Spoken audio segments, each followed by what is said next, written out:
presidential election petition court on Thursday in Abuja told Chief Wole Olanipekun, SAN, lead counsel to Bola Tinubu, that he was citing an old law against the request by the presidential candidate of the People's Democratic Party, Alhaji Abubakar Atiku, for live coverage of proceedings of the court. Chairman of the court, Justice Haruna Simon Samani, drew the attention of Olanipekun to a portion of the Code of Conduct for Judicial Officers being wrongfully cited to justify Tinubu's opposition to live coverage of proceedings in Atiku's petition. At Thursday's proceedings, Tinubu, APC, and INEC had separately kicked against the request by Atiku for live coverage for the proceedings of the court to engender public trust and confidence in the court. Atiku, through his lead counsel, Chief Chris Uche, SAN, has cited the monumental importance of the petition nationally and internationally to back up his demand for a live telecast of the proceedings. But in his bid to justify his vehement position, Olanipekun had cited paragraph 4.6 to the Code of Conduct for Judicial Officers, which he claimed prohibited judicial officers from broadcasting or televising proceedings during a court session.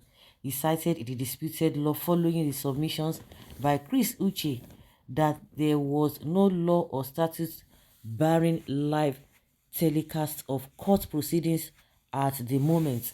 As Olanipekun was about to read the petition of the law, Justice Samani cut in and told the legal luminary that he was citing the wrong law.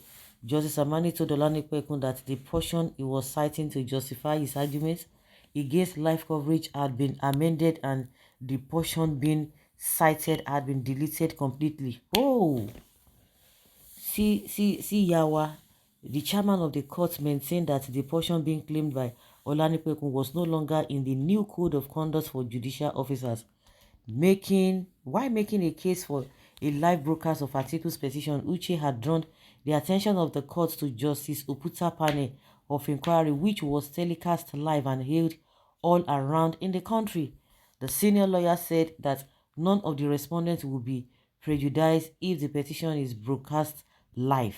Specifically, he said that there was no single law or statute against the live broadcast of court proceedings and that the fact that it has never been done before should not be misconstrued to mean that it cannot be done this time.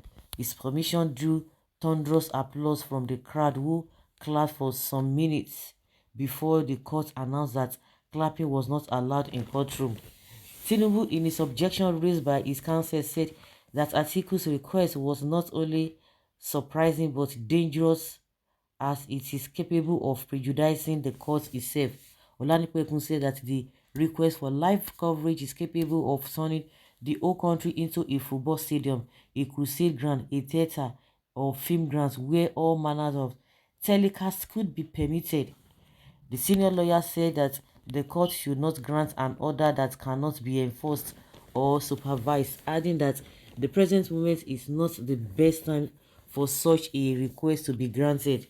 Lateef Fagbemi, SAN, who opposed on behalf of APC, faulted the request, adding that facility and policy documents are not there for the application to be granted. Fagbemi insisted that Atiku did not deserve to be granted the request. The electoral body, in its objections by its counsel Abubakar Bala Rabi Mahmood, SAN, said that the courtroom is for serious business and not a market place where anything goes, adding that the request for live coverage is unnecessary and uncalled for and should not be granted. Meanwhile, the chairman of the court, Justice Haruna Simon Samani, has adjourned the ruling on the matter to a date that would be communicated to the parties.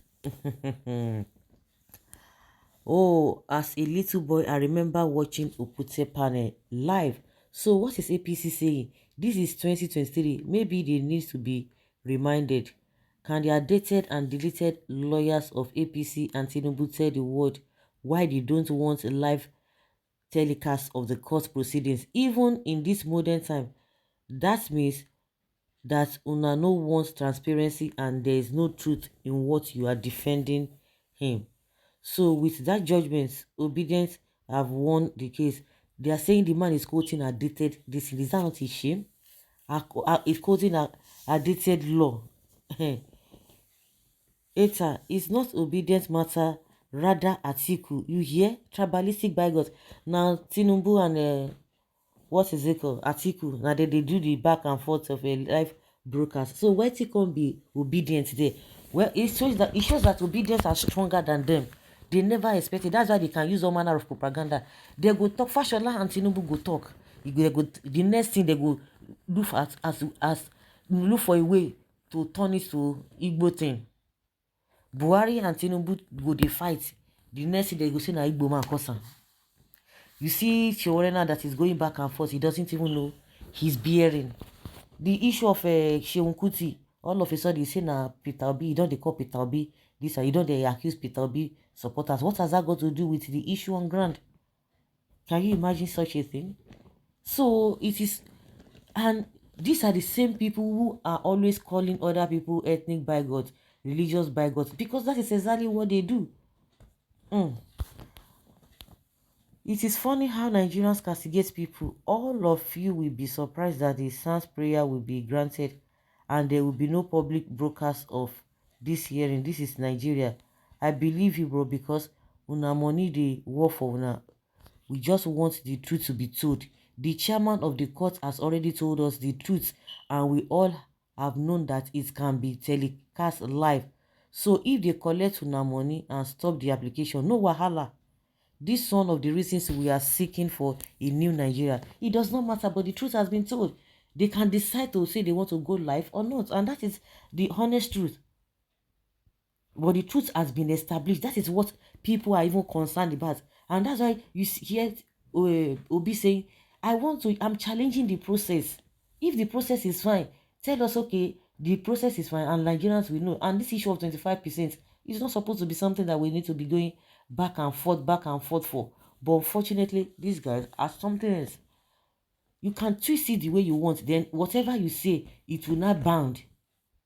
It will bind. That whatever you say will not bind. No man who has ever defended APC that doesn't look stupid. APC is a secret cult and living in darkness.